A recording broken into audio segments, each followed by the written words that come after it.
I am ready to hear about the unique barriers your communities have had and continue to have while doing this sacred work. What colonial laws are standing in your way? Let us discuss how we might dismantle them together. She's the woman who will help First Nations through the painful process of discovering and rediscovering unmarked graves and burial sites. Kimberly Murray has been named Independent Special Interlocutor for missing children and unmarked graves and burial sites associated with Indian residential schools.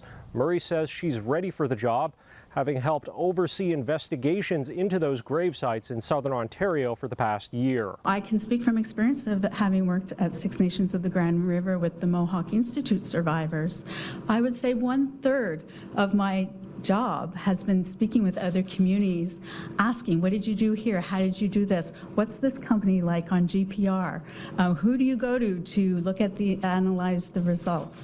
So it's really a connector and connecting people and helping them with what they want to do. And everyone's going to have their own path forward. Murray, a Mohawk woman from Kanesatake in Quebec, was also previously the executive director for the Truth and Reconciliation Commission.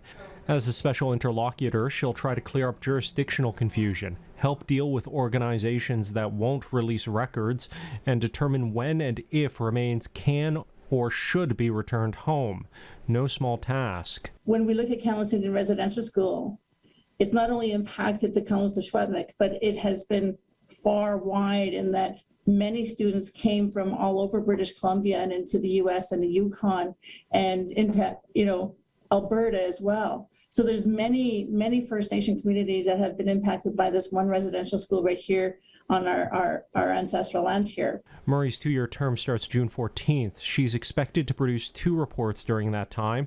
The chiefs of Tecumseh, Teshupwetmuk, and Cowesses First Nation say they're looking forward to working with Murray, but highlighted growing calls for justice. Some are Roman Catholic faithgoers in my community. Some want justice now. They want someone in jail right now, today, for the pain and anger that is truly there. Justice Minister and Attorney General David LAMETTI says he's aware that the lack of prosecutions is conspicuous, but says his hands are tied.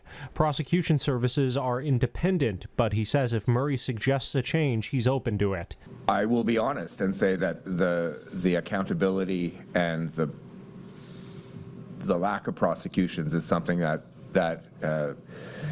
survivors, that Indigenous communities, that Indigenous leadership have pointed out time and time again, and with reason, and it is something that we need to correct.